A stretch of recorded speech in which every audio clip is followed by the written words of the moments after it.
Pode até parecer um bicho do além, mas é só eu sem barba mesmo. Enfim, questionando todas as Copas do Mundo lá do Sorbol Futebol. A gente já fez um desses questionando as Libertadores, que eram de 2000 pra frente, se eu não me engano. E aqui ele vai estar questionando todas, né? Desde a primeira, desde 1930, até a última fatídica de 2022, que infelizmente acabou da pior maneira possível. Mas, simbora. Mais um vídeo. E nesse mês, vamos questionar todos os títulos da Copa do Mundo. Sim, todos. Aqui no canal nós já provamos que não O existe vídeo. título 100% legítimo. Mas a gente fez isso com a Libertadores, que é o campeonato com mais asteriscos no mundo. Daí Sim. fica muito fácil, né? Então, agora vamos nos debruçar sobre uma competição que aparenta ser mais civilizada. A gente espera que a Copa do Mundo pelo menos seja minimamente mais regrada. Embora a gente saiba que a FIFA é uma zona, a CBF é uma zona, a Conmebol é uma zona. Enfim. Para provar de uma vez por todas que para ser campeão do mundo é necessário muito mais do que só uma seleção competente. Então chega de enrolação, vambora começar o vídeo. Bora. Uruguai. Se eu não me engano, eu não sei se ele vai falar, mas acho que as duas primeiras que o Uruguai ganha, teoricamente eram. Ah, não, minto. Essas duas que o Uruguai ganha realmente são Copas do Mundo, mas aí depois eles acabaram entrando com um recurso lá para considerarem as outras. Acho que foram duas Olimpíadas, que acho que era mais ou menos no início do século de 1900 também, para considerarem como Copas do Mundo.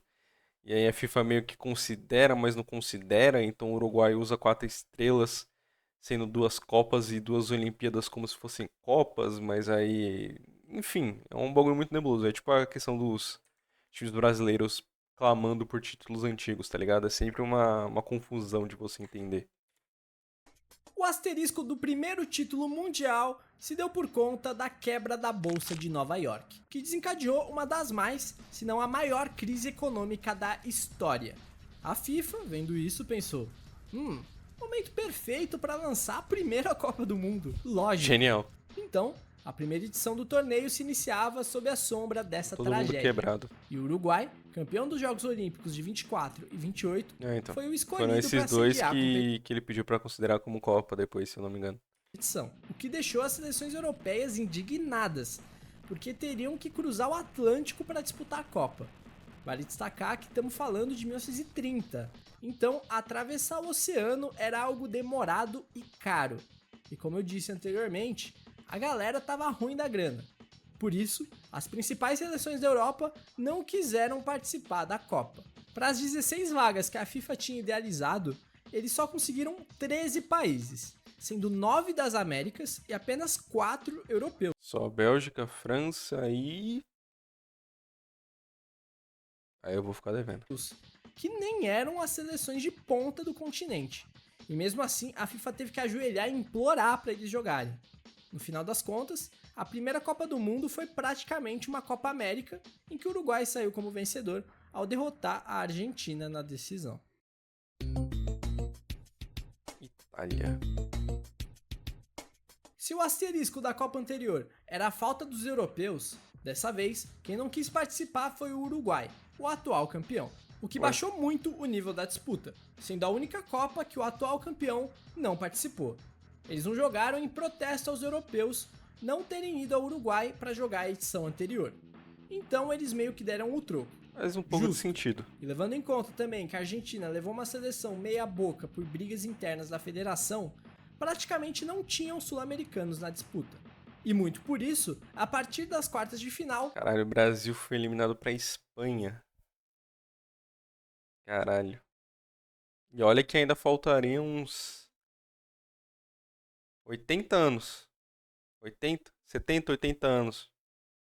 Pra chegar Xavi, Iniesta, Ramos, Busquets. E mesmo assim o Brasil foi eliminado. eram só europeus, ou seja, praticamente uma Eurocopa. E, se você não acha isso um asterisco bom o suficiente, na semifinal entre Itália e Áustria, os jogadores austríacos reclamam de uma falta na origem do lance que terminou no gol italiano. Além disso, na final, o gol de empate da seleção italiana surgiu de um lance em que o jogador dominou a bola com o braço, ou seja, ilegal.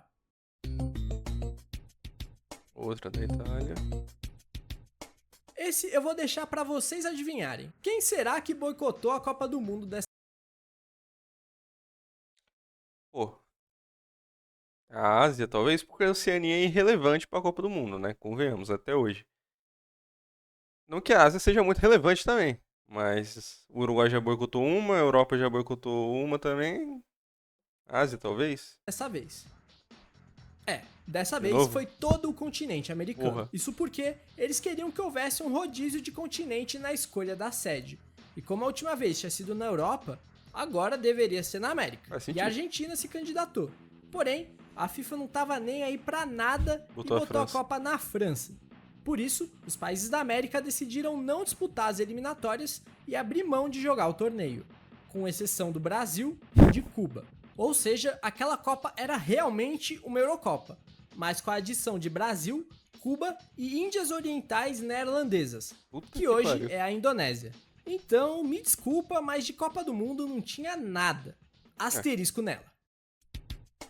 É outra do Uruguai que teve a pausa pela guerra, Segunda Guerra Mundial, obviamente. Eu acho que no começo do vídeo eu falei que as duas primeiras tinham sido do Uruguai, não. Uruguai, duas da Itália e aí a outra no Uruguai que tem o Maracanazo. Aqui, a questão foi o regulamento. Na primeira fase, eram 4 grupos, e o vencedor de cada grupo iria para uma, entre aspas, final, que era um quadrangular com os outros líderes dos grupos. Beleza? Beleza. O problema é que o suposto grupo do Uruguai era Tinha só dois. ele e a Bolívia. Que Ou divisão é seja, essa, cara? para o Uruguai poder jogar a final daquela Copa, ele só precisou vencer uma partida da Bolívia. Isso sem falar que o Brasil nessa fase Pô. final teve um desempenho muito superior ao Uruguai em todos Agora a gente deu o troco na Espanha, pelo menos, 6-1. E aqui, contra a Suécia, o placar que anos depois nos trairia traumas. os outros jogos, mas acabou perdendo tudo no confronto direto. Alemanha. Durante a Copa do Mundo de 1954, os jogadores da Alemanha Ocidental recebiam secretas injeções do que eles acreditavam ser vitamina C. Mas, segundo estudos realizados por uma universidade alemã em 2010, na realidade, eles estavam recebendo metanfetamina. Que isso, estimulante cara? Que isso, cara? Como assim, velho? muito utilizado por soldados durante a Segunda Guerra Mundial, substância que dá vantagem aos jogadores. Portanto, se enquadraria como doping. Vale Com lembrar razão, que né? essa foi a Copa do Mundo do famoso Milagre de Berna, onde a mesma Alemanha que tinha tomado 8-3 da Hungria na fase de grupos, enfrentou essa mesma Hungria na final, Ganhou. começou perdendo por 2-0 e virou para 3-2, se sagrando campeã do mundo. Nessa partida também teve um gol mal anulado da Hungria, que seria o gol de empate, no finalzinho do jogo. Caralho, puta asterisco pra Alemanha, hein? E agora vem a dinastia, pô, esquece tudo. Que é o Brasa. O asterisco de 1958 foi a ausência ou enfraquecimento de algumas seleções que seriam fortes candidatas a título. Por exemplo, a Hungria, finalista de 54, perdeu seus principais jogadores por conta da Revolução Húngara. A Inglaterra perdeu a base de sua seleção no acidente aéreo que ceifou a vida do time do Manchester United. Caralho. Fora que Itália e Uruguai já não eram os mesmos e ficaram de fora da Copa. Ou seja, nessa edição só tinha uma seleção que já havia sido campeã mundial, a Alemanha, Que foi no que doping. também não vinha em grande fase, fazendo com que o caminho do Brasil ficasse Ganhou da Suécia de novo na final, 5-2 na França.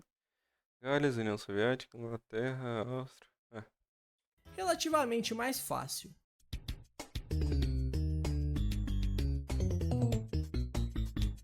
Em 1962, O Brasil precisava de um empate com a Espanha para conseguir a classificação na fase de grupos. A seleção espanhola era muito forte e abriu o placar. No segundo tempo, o ponto espanhol invade a área brasileira e sofre o pênalti. Porém, o lateral Nilton Santos, na malandragem, dá um discreto passinho para fora e engana o juiz, que achando que foi fora da área, marca apenas falta. Na cobrança da falta, Puskás honra seu nome e mete um golaço de bicicleta, que o juiz anula porque sim. Após essas polêmicas, o Brasil melhora e vira o jogo, passando na liderança do grupo. Mas não acabou por aí. Na semifinal, a defesa do Chile tentou parar a Garrincha de qualquer jeito, inclusive descendo a porrada nele. ênfase no tentou, porque não conseguiram.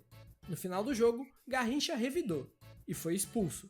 Ou seja, o Brasil que já não tinha Pelé... Essa eu acho que tô ligado, que mesmo expulso o Garrincha chega a jogar o próximo jogo, se eu não me engano. Lesionado, perdia a Garrincha também para a final.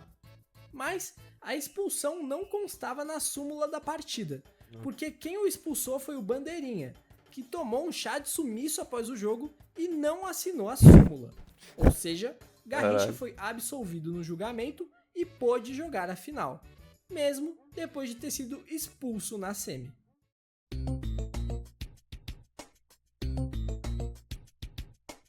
A final da Copa do Mundo de 1966 foi definida entre Alemanha e Inglaterra. Os 90 minutos terminaram empatados em 2-2, mas foi na prorrogação que a polêmica surgiu. O atacante inglês finaliza da entrada da pequena área. A bola explode no travessão e quica em cima da linha da meta alemã. Mas não consideraram que entrou, né? Se eu não me Mas engano é isso. não foi isso que o juiz viu. Até porque ele deu gol para a Inglaterra, que ainda marcaria mais um e seria campeã do mundo pela primeira e única vez. Se eu não me engano, a Alemanha meio que dá o troco muitos anos depois, já no futebol moderno. Tem acho que alguma partida de Copa que tem um gol da Alemanha que também tinha batido na linha e não tinha entrado, mas o juiz considerou que entrou e aí eliminou a Inglaterra. Se eu não me engano, acontece isso. Só não sei em qual Copa. Aí é o esquadrão agora, né? Na semifinal do torneio, o Brasil enfrentava seu antigo carrasco, o Uruguai. Pelé arrancou a bola pela esquerda, seguido fortemente pelo seu marcador. Ele, para se desvencilhar, acertou uma cotovelada fortíssima no uruguaio. O lance, que certamente devia ter gerado a expulsão do camisa 10, não foi nem falta para o juizão. O defensor uruguaio disse que a pancada foi tão forte, mas tão forte, que seu olho foi parar na nuca. Mas se eu não me engano, foi justo. Justo. Porque estavam caçando o Pelé em campo, tentando quebrar ele de todas as formas. E aí, se eu não me engano, o Pelé só revira nesse lance. Que é uma cotovelada fodida. Tem um lance na internet pra ver, é uma puta de uma cotovelada. Que é muito bonita, diga-se de passagem. Preferia que fosse em cima de algum argentino, ao invés de em cima de algum uruguaio.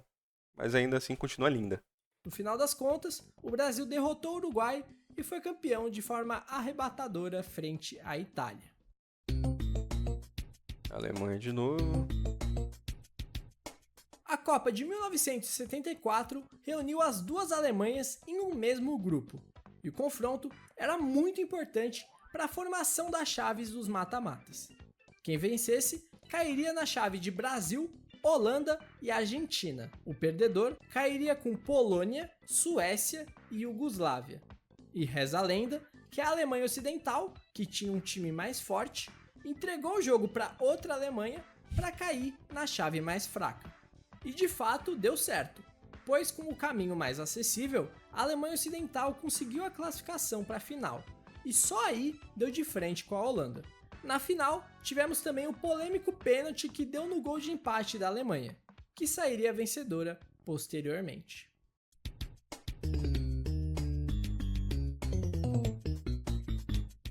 A Copa de 78 foi uma das mais polêmicas da história. Isso desde a escolha da Argentina como país sede, porque o país passava por uma violenta ditadura que se usava do torneio para ofuscar os assassinatos, torturas e crimes do regime. Como se já não bastasse, nas semis, Brasil e Argentina disputavam a vaga na final, mas isso dependia da última partida deles. O Brasil enfrentava a Polônia e a Argentina enfrentava o Peru. Os jogos seriam no mesmo horário, que é a premissa básica para evitar a manipulação de resultado, né? Mas eu disse que seriam no mesmo horário porque decidiram atrasar o jogo da Argentina. Ah, beleza. O porquê?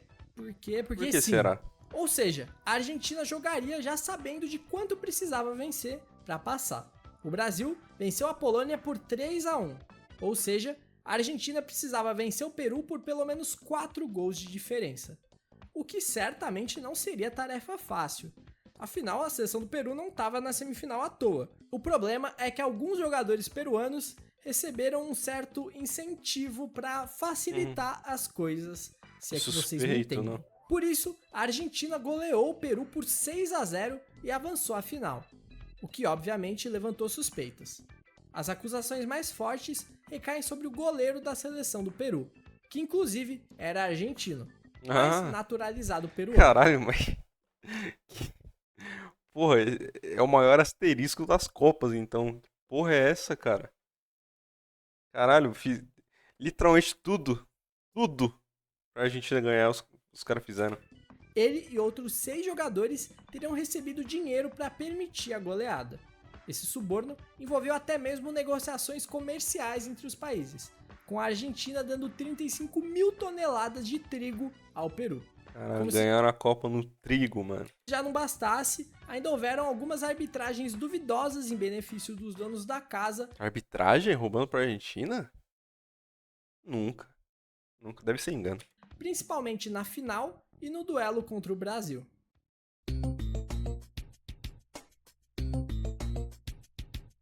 O principal favorito para a Copa de 82 era a seleção brasileira. Para muitos, aquele time é a melhor seleção brasileira de todos os tempos. Naquela época, a fase quartas de final era um grupo de 3 seleções onde apenas o líder passava de fase. E no final das contas, tudo seria definido no duelo de Brasil e Itália, com a vantagem do empate sendo brasileira. Porém, aquele jogo no estádio do Sarriá foi uma tragédia para os brasileiros, que mesmo com amplo favoritismo, sucumbiu diante da seleção italiana. Caralho, 3 gols do Rossi. 3-2. Os 3 gols da Itália foram marcados pelo atacante Paolo Rossi. O porém é que ele não deveria nem estar participando daquela Copa, porque o jogador esteve envolvido no escândalo de manipulação de resultados chamado Totoneiro em 1980 e foi punido, não podendo atuar em partidas de futebol por 3 anos, o que o deixaria de fora da Copa. Porém, às vésperas do início do torneio, a punição do atacante foi reduzida para 2 anos, o que permitiu com que ele disputasse a competição e eliminasse o Brasil. Isso loucura, sem falar do pênalti claro não marcado para o Brasil, quando o jogo estava 2-1. Detalhe que o zagueirão chegou até a rasgar a camisa do Zico, mas o juiz não quis nem saber. Esse aí tem o gol de mão do Maradona, né? É provavelmente o principal Nas quartas de final da Copa de 1986, se enfrentavam Argentina e Inglaterra. Jogo já muito importante por se tratar de uma partida de quartas de final de Copa do Mundo, mas tomou uma proporção ainda maior por conta da Guerra das Malvinas, que envolvia os dois países. O asterisco, porém, está no gol que abriu o placar da partida, que foi marcado com a mão de Maradona, no episódio que ficou eternizado como La Mano de Dios. Bizarro. A Copa de 1990 trouxe à final um duelo entre a Alemanha e a Argentina, e a partida foi definida em um pênalti no finalzinho do jogo. Os argentinos reclamam muito da marcação desse penal, alegando que o desarme foi na bola e o atacante alemão simulou. Porém, vale citar também os asteriscos que permitiram com que a Argentina chegasse à final. Na fase de grupos, no duelo frente à União Soviética, Maradona mostrou que Deus é ambidestro e utilizou La Mano de Dios para tirar um gol soviético. Caso a Argentina não tivesse vencido esse jogo, ela teria sido eliminada já na fase de grupos. Resumindo, as Copas da Argentina foram na base de arbitragem, é isso? É o que dá pra concluir. Assim como as Libertadores dos times argentinos, então nada muito fora do comum, né? Eu acho. Nas quartas de final contra o Brasil, em determinado momento, o lateral brasileiro Branco pediu uma água aos argentinos. Foi dada a ele uma garrafa diferente, até porque a água dele estava batizada com um sonífero. que fez com que o jogador sentisse náuseas e mal-estar pelo resto da partida. Caralho, cara. É impressionante que, tipo assim, eu parto da opinião de que eu não gosto de argentino. Fechou? Fechou. Posso estar generalizando? Posso estar sendo escroto? Posso. Dito isso, foda-se. Não gosto de argentino. Seja no futebol, seja como pessoa. Se futuramente conhecer um argentino gente boa, ele vai ser a exceção. Até lá, tudo me indica que quase todo argentino é filho da puta, cara. É impressionante, parece que é uma parada da nação, tá enraizado nos caras. Loucura, né? Essa história foi confirmada pelo próprio Maradona e por outros jogadores anos depois.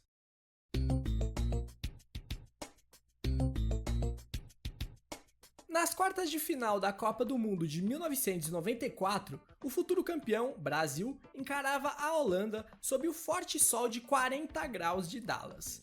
No segundo gol da partida, Romário estava em posição de impedimento e atrapalha a zaga holandesa, que achando que a partida seria paralisada, deixa Bebeto pegar a bola e marcar o segundo gol brasileiro. Posteriormente, o gol que decidiria a partida para o Brasil surgiu de uma falta invertida pelo árbitro. Afinal, quem comete a falta primeiro é o brasileiro, não o holandês. Você vê que, tipo assim, nenhuma seleção tá impune, tá ligado? Todas tiveram alguma parada de benefício. Mas ainda assim, tipo, por exemplo, esse no caso do Brasil, pô, foi um impedimento mal dado, uma falta mal marcada. Ok, dá pra você colocar isso como erro do árbitro, tá ligado? Mas, tipo, as Argentinas que a gente viu, desde do país sede, a classificação, a Alemanha com doping, tem algumas que claramente são asteriscos maiores e bem mais bizarros, tá ligado? A grande final da Copa do Mundo de 1998 era Brasil, o atual campeão, contra a França, que buscava seu primeiro título. O Brasil vinha com todo o favoritismo. Afinal, não só tinha um time melhor, como também tinha o melhor jogador do mundo na época. Simplesmente Ronaldo Fenômeno E aí tem o aos seus BO lá antes 21 da final. anos. Porém, na manhã que antecedia aquela partida, aconteceu uma história até hoje muito mal explicada, que gerou teoria da conspiração e até uma O Brasil CPI para vendeu a investigar. Copa. O que se sabe é que o astro da seleção brasileira teve uma convulsão na tarde antes da partida em seu quarto. Ele foi visto pelos seus companheiros e levado ao hospital. Os outros jogadores ficaram desesperados, obviamente. Eles temiam muito pela vida do seu companheiro. Porém, os exames que foram feitos não acusaram nada de anormal. E isso foi o suficiente para o atacante pedir para jogar. Afinal, ele sequer se lembrava do ocorrido. E quando todos os jogadores já estavam trocados, prontos para jogar sem Ronaldo, ele volta do hospital direto pro vestiário falando que ia jogar e que estava bem. O médico da seleção e o técnico não barraram o jogador, o que do ponto de vista médico era um erro terrível. Com certeza. Assim, até do ponto de vista técnico da situação, já era um problema porque, por mais que a situação do Ronaldo fosse preocupar o resto do time, você ainda consegue usar isso de uma maneira que não interfira em campo, tá ligado? Obviamente a galera vai estar abalada e tal, mas, tipo, sei lá, você pode motivar os caras, tipo, corram por ele, tá ligado? Ele não vai estar jogando, então vamos ganhar essa Copa pelo Ronaldo, pá. Mas com ele em campo, a preocupação é muito maior, tipo, caralho, o que que vai acontecer, tá ligado? Tipo assim, o zagueiro, ele tá olhando aqui o jogador, mas ao mesmo tempo a cabeça dele tá tipo, caralho, olha pro Ronaldo, tá ligado? Tipo, se acontecer alguma coisa, se o Ronaldo sofre uma falta ali, acontece alguma parada e ele tem outra convulsão, ele morre, tá ligado? É o tipo de parada que, mano, desestabiliza todo o time, tá ligado? E querendo ou não, o Ronaldo era o Ronaldo. E o reserva dele que ia jogar, se eu não me engano, era o Edmundo. Se fosse o Romário que tivesse ido pra Copa, aí eu acho que talvez desse pra bancar, tá ligado? Deixava o Ronaldo ali no banco se precisasse. E aí o Romário de titular, porque o Romário é foda, é obviamente muito superior ao Edmundo. E o próprio Romário bancaria, tipo, não, mano, tipo, fica aí, tá ligado? Eu seguro, eu jogo, sei lá, porque o Romário é assim. Mas, infelizmente, não aconteceu. Por trazer riscos à vida do atleta. Mas como que ia barrar o melhor jogador do mundo do jogo mais importante da vida dele até então? O fato é que todos os jogadores brasileiros ficaram muito assustados com a situação, e segundo relatos de vários deles, não tinha como prestar atenção e focar totalmente naquela final. Como, mano? Até porque ali naquele momento tinha uma vida em jogo.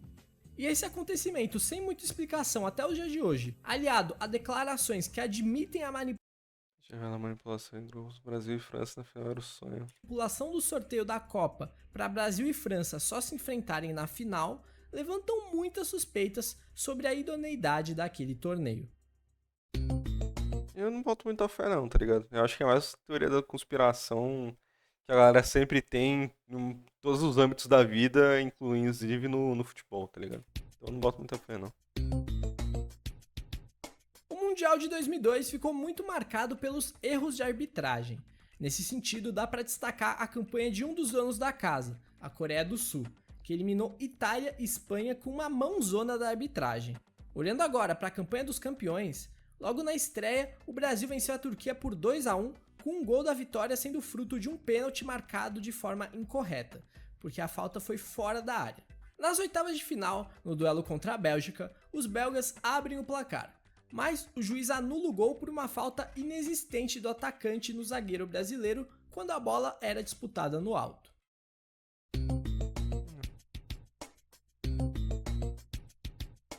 Pelas oitavas de final da Copa do Mundo de 2006, a seleção da Itália enfrentava a Austrália, e o jogo, que estava muito pegado, ficou marcado por uma decisão polêmica da arbitragem.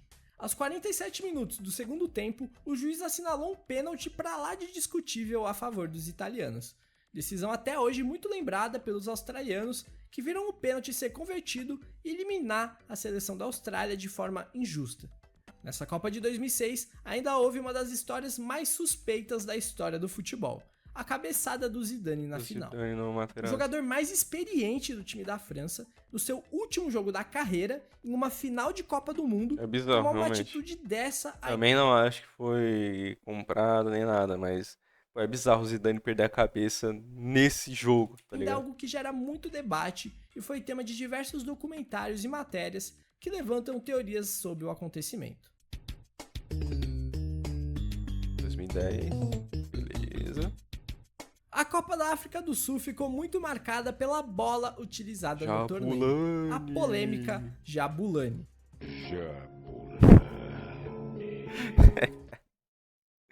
Isso é bom demais. Ela tomava trajetórias completamente aleatórias, fazia 3, 4 curvas, enganava goleiros e atacantes, era venenosa. Isso porque a bola tinha menos costuras do que o normal, o que fazia com que ela fosse mais lisa e tivesse um contato diferente com o ar. Os jogadores foram bem criativos para descrever a bola. Bola de supermercado, bola de praia, patricinha ou até mesmo a pior bola Estilo Patricinha, não quer ser chutar. Quem disse isso foi o Felipe Melo, cara. Eu não sabia disso. Cara, que genial. bola Mano. que eu já vi na minha vida. Mas com certeza quem mais sofreu com a Jabulani foram os goleiros. Foi a Copa Verdade. com maior número de frangos ou falhas, grande parte dessas diretamente ligadas à bola. Com certeza, muitos resultados teriam sido bem diferentes se as partidas fossem disputadas com uma bola normal. Dito isso, tenho que dizer que é a bola mais bonita da história das Copas. Falei, tô leve. E se você não achou isso um asterisco bom o suficiente, vale citar também o gol mal anulado do Paraguai nas quartas de final. Lembrando que o jogo foi 1-0 para a Espanha. Essa aí não, pô. Vamos esquecer essa aí. Chegamos na Copa do Mundo do Brasil. Aqui admito que até eu duvidei da minha capacidade. Eu pensei, o que eu vou falar dessa Copa? Mas tem asterisco sim. Antes do fatídico Fala que o Brasil 7-1, entregou o tivemos jogo. um Brasil e Colômbia pelas quartas de final. O Brasil venceu por 2-1, mas o que marcou aquela partida foi a lesão joelhada do do Neymar. Zúñiga nas costas do Neymar, Bizarro, que o cara. lesionou e tirou o grande Quase deixou craque ele da para- seleção brasileira paraplégico, daquela paralítico, Copa. não E lembro. não é exagero nenhum dizer que esse foi um fator determinante para a tragédia que aconteceria depois. Agora, com o Neymar em campo, o Brasil venceria a Alemanha? Eu diria que não. Mas eu não tenho bola de cristal, né? Fora isso, os Sim, provavelmente não ganharia, mas também não seria essa goleada, tá ligado? Até porque a gente viu que essa seleção de 2014 tinha um mental muito fraco, tá ligado? E. E que, pô, obviamente você tem um jogador do nível do Neymar em campo, muda completamente. Porque ele poderia, por exemplo, fazer um gol no início da partida, e aí o Brasil retrancava, aí a Alemanha tem que correr atrás do resultado, então.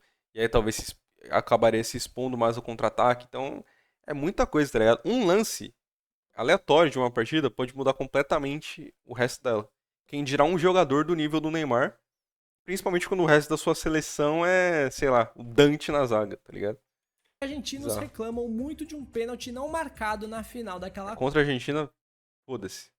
Já é pra vocês terem duas Copas a menos já. Copa, sofrido Isso se por for considerar Higuaín os pênaltis após da de ser atropelado 2022. pelo goleiro alemão. É o famoso contra a Argentina é reembolso. A Copa do Mundo de 2018 foi a primeira a contar com a ajuda do árbitro de vídeo, o famoso VAR. VAR. Mas não é por isso que não teremos asteriscos. Na final da Copa entre França e Croácia, o primeiro gol da seleção francesa surgiu de uma falta inexistente. Na cobrança dessa falta, Mandzukic marca contra, e o jogador que disputa a bola com ele estava impedido. Ou seja, gol ilegal ao quadrado. Já o segundo gol veio de um toque de mão um tanto quanto controverso que gerou muita polêmica, porque o pênalti só foi marcado com o auxílio do VAR.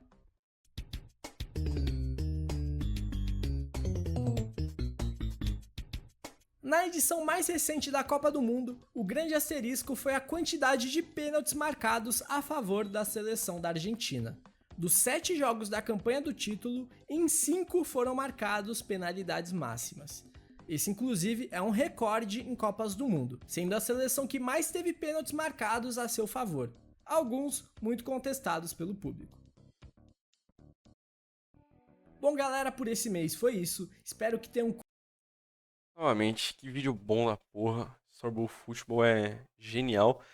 E que nem eu falei, mano, tipo, todas as seleções têm asterisco, todas. Seja o Brasil com lance de falta, a cotovelada do Pelé, o cartão do Garrincha, seja a Alemanha com doping, seja a Argentina com tudo, tá ligado? Mas todas as seleções têm asterisco. Mas ainda assim, obviamente, alguns maiores, outros menores. E o futebol, né, cara? Não tem muito como ser algo 100% limpo quando tem lance que dependem de interpretação, que dependem da revisão do VAR, como é hoje em dia, como era antigamente, que era mais zoneado e tal. Enfim, é o futebol. O que importa é que o Brasil é penta, hexa, não sei se seremos algum dia. Mas até lá a gente continua sendo a maior seleção. E é isso que importa, cara.